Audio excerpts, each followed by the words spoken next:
Okay, more signs of foundation repair. Look at that. And we got a loose receptacle outlet. We got power to these guys. I'm expecting power. We reset the breaker. We got power. That's awesome. But they should be labeled GFCI protected. Should be. The door between the garage and the living space should have a self-closing mechanism on a spring so that it always closes. Otherwise, you could leave it open like it was there. And if I'm a fire, just comes on in. There it goes. Here comes the fire. Hey, Mr. Fire, how'd you get in? You didn't have a spring on your door. I didn't have a spring on my door. This sink was bootlegged in. I just recommend that it be removed. It's kind of difficult. Let me peek in here. The drain line is bootlegged to the clothes washer drain line. You probably have to have some T's. Hot and cold's not labeled either, so you probably have to have some T's. Just all this. It's an unconventional application, and right now it's not hooked up, so this sink is inoperable. And it's inoperable at the time of inspection. It wasn't installed properly. So there's nothing. It doesn't really have much going for it. The structure faces west. So this is the garage south wall. If you remember, we had all this beautiful sidewalk over here, but this is the electric meter that should have been sealed, and it comes down.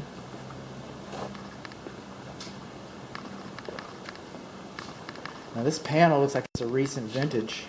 Sure does. Actually, it looks pretty nice. For what I do, it's pretty nice. You know, nothing gets past me unscathed. Hang on, we got something to talk about. But for what I do, it's pretty nice. What it doesn't have a green tag. I don't see a green tag. A building permit. This is recent installation, very recent. If you got these little rubber booties on there, that's pretty darn new. You got these little guides to keep you from bundling. That's pretty new stuff. So this panel can't be very old. It can't be very old, and I don't see any kind of a building permit. So there's that. It's 200 amps. It's copper to copper. That's good. What do we have? What can we talk about? One, it shouldn't have a gap larger than 1/8 of an inch. Okay, it should not have a gap larger than 1/8 of an inch. That's one thing. Another thing is it's screwed in with sheetrock screws right there. Screws are fast and tight. I get that. Zip, zip. Let's go to the beer store. Yay! But they're supposed to be nailed in. They're supposed to be nailed in. The reason being is that nails have more shear strength. Screws are brittle. They break. They don't hold in. You ever try to tear apart a treehouse? It's hard. It's hard, man. Those kids are just pounding nails. So, if this structure was to experience, for example, a tornado or an earthquake, this happens sometimes down in Irving. But anyway, so if this is to experience something like a tornado, this cabinet, this load center, service panel, breaker box, call it what you will, but it would stand a lot better chance of staying in place if it had been nailed instead of screwed. What else? I'm running out of stuff here. I really am. And then it should be labeled. It should be like, excuse me, you're not in my head. Let me bring you over to where I play. The bonding location, which is on the water heater cold water supply, but the bonding location is supposed to be scribbled in there. It's supposed to be written in there some kind of way. You're supposed to know where it is. You shouldn't have to go hunting for it. The only reason I know where it is because I was inspecting the water heater earlier. In the videos later, but I was inspecting the water heater, and that's how I found it. Good news is, it's all printed. It's all printed. I love that. That's a good thing. Oh, and the air conditioning unit, okay, it's rated between, what is it rated for? Get my notes out. Between 25 and 35 is what the manufacturer says. The manufacturer wants you to keep the largest rating that you can. This one is 30, so it's not quite 35. But here's the good news. Good news for modern man.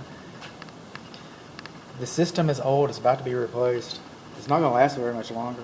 When you bring a newer system in, it's going to be more energy efficient. If you'd had 35, then that breaker would probably be too large. There you go. Get your pluses where you can find them. Okay, moving on along. This is the garage door opener. The optic sensors are not supposed to be higher from the ground than 6 inches. Those are a little high. Just a little high. No, they're not higher than 6 inches from the garage floor, but the driveway there. And then the staples that hold these things on, they're supposed to be insulated staples so that the metal doesn't chew them up. Okay. And then the optic sensor doesn't work. Excuse me, the courtesy light, there's not even a bulb in the courtesy light, doesn't work. And it's not GFCI protected. They weren't required when it was built, I get that. But it's a safety device. This handle's a little high. This handle's a little higher. It's there, and they can, so. Let's see, the manual door lock, we don't have one. That's a good thing. If you had an operable manual door lock, I would have called that deficient. But since you have the door opener, since you do have the door opener, you should have pull handles installed. Ideally in line with the motor.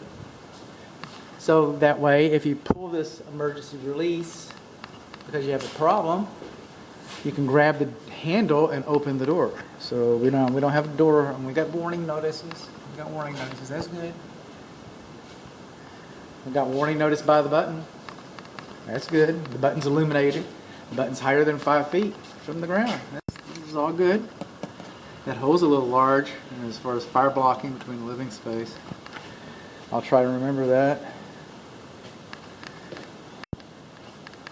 Some of our luminaries are not working, and any fluorescent luminary should have a protected prism cover. So that's that, and this is kind of loud. Let's see what it does. Inquiring minds. Push the button that's high enough with the warning sticker next to it.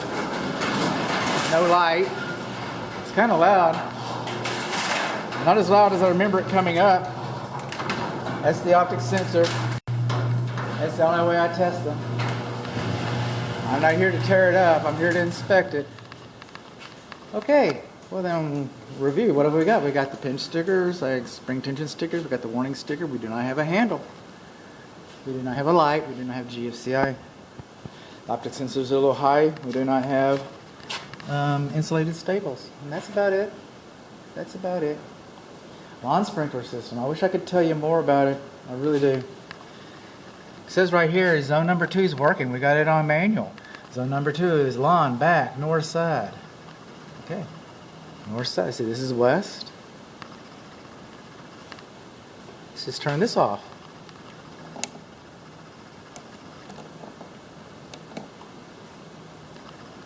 Lawn south side, number 8.